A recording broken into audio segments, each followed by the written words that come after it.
12, 11, 10, 9. Ignition sequence start.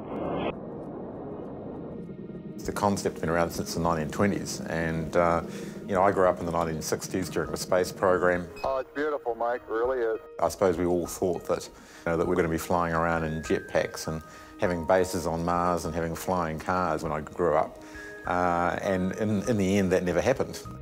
By about 1981, I was at university, and one night over a few beers, we were having a conversation, you know, whatever happened to the jetpack.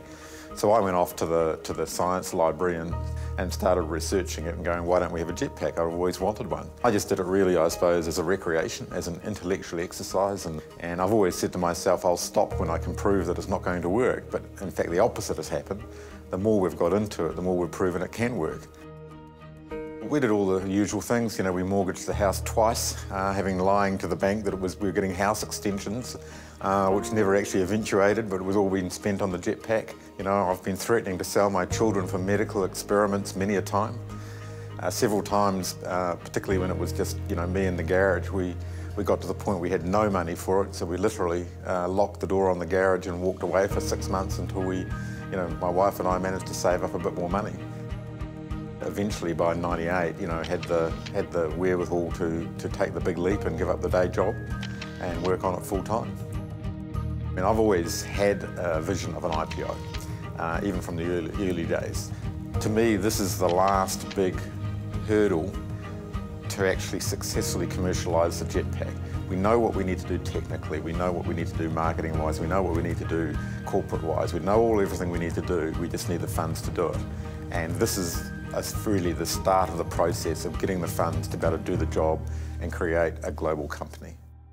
So I joined Martin Jetpack in April 2013. So part of my role was to actually raise money along with Glenn Martin, the founder. And there was a little bit of tiredness around investors over in New Zealand. So I looked a little bit further afield than that, and Axstra was brought to my attention, and that's where I first met Reuben.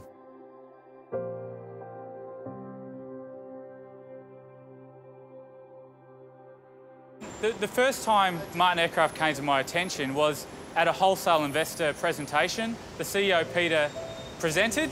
I saw the jetpack, and within a couple of minutes I thought, this is going to be huge. And I thought, I want to be the corporate advisor that takes this company to the market. Well, we've been approached over the years, you know, a number of times by people who knock on your door and say, look, we'll raise money for you. Can you please just pay us a retainer of $40,000 a month, and we promise we'll bring some money in, but we might not. One of the first things that Reuben and Axstra had to do was to convince me that actually they were different to somebody else. And they did that very, very quickly. They did it with an approach that actually showed how they were going to get those investors, how they were going to interest those investors, and how we're going to close and get those investors to take part in the equity raising. So once I understood Martin Aircraft, which took about a month, I was able to develop a strategy for them that was going to allow them to get the $5 million pre-IPO that they needed, and then put a plan in place to get $25 million at the IPO.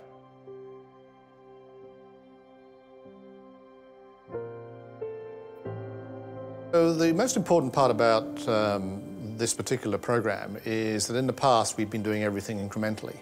To do so meant we probably would have been another 3 to 4 years before we got to a commercial product, because we simply didn't have the funding to run parallel paths of continuing the design and finalising the design. What was obvious is that they needed a big injection of capital to take it to the next level, to get out there, to build more jetpacks, to actually take it out there and show the world what this company is actually doing. With Reuben's money coming in, it allowed me immediately to start focusing on what that program was and how we were actually going to develop it and how we could bring the commercialisation forward. With the capital that we actually brought in, they've really accelerated. In the last 6 months, they've gone through a phenomenal growth. Christchurch invention, the Martin Jetpack, has made its first major sale. The one-man vertical flying machines have been bought by an American company that'll use them for homeland security and search and rescue in the US. Reuben, by this time, had helped the board understand that the pre-IPO was definitely the part of the process towards the IPO. And then gaining interest and showing people that we were going for an IPO, created another wave of investors through Reuben. Avwatch is actually the jetpack's first ever customer, and that's a big relief. Martin Aviation's just about to float on the Australian share market. The strategy we had for an IPO was to bring someone like John Diddams into the company and actually put him on the board. Now that gives the company the credibility that it needed here because it's a New Zealand company. Now John, having successfully listed Indoor Skydiving Australia on the ASX in 2013, and it was one of the best performing IPOs of the year, it gave Martin Aircraft the credibility that it needed for us to go out to investors and say, this is happening. Remember when Christchurch inventor Glenn Martin announced to the world he'd built a jetpack, a one-man flying machine? Well, they mocked him, with one US commentator even challenging him to fly higher than 3 feet. Now Glenn has had the last laugh. His weird and wonderful flying machine has soared not hundreds, but thousands of feet above the Canterbury Plains.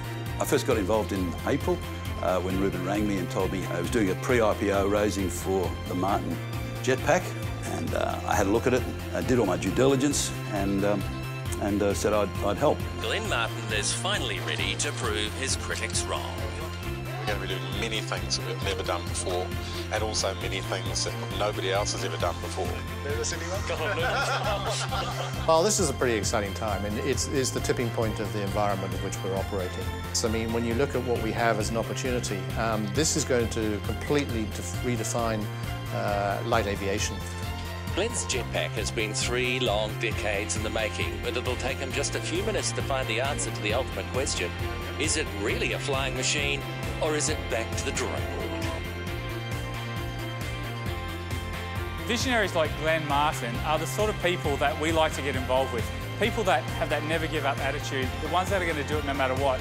When I realised that he'd spent 30 years just getting the jetpack to the point of where we were in February, I was quite impressed, and I knew that no matter what happens, this company is going to be successful. We lodged the prospectus on Monday. We ran the process on time, and we're now going out there to raise the capital. And I think it's going to be very well received.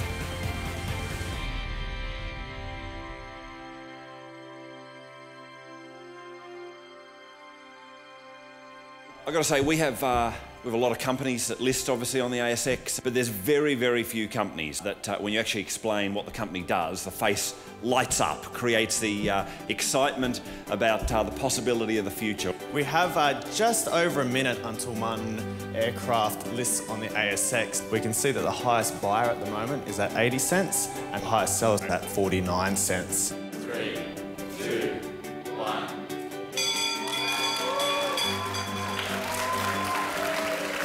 So then thank you to everybody who's been involved. There's a huge group of people, as you all know. And now's the time to look forward. The company is all about bringing disruptive aviation technology in the form of the Martin jetpack to the commercial market. And as you head back to your car, just reflect that in a few years' time, you could be actually walking back to your own jetpack on the top of the ASX building here, and you'd be home much quicker. Thank you for coming. It's very exciting to be here today. There's a saying in there, you know, what makes the aircraft fly?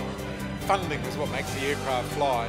And as of today, you know, we have $27 million in the bank. That enables us to do everything that we need to do and do it professionally and well. And none of that would have happened without Reuben. Yeah, I've enjoyed working with Axstra Capital. Particularly enjoyed working with Reuben. He's one of those go-get guys, and he just never says no.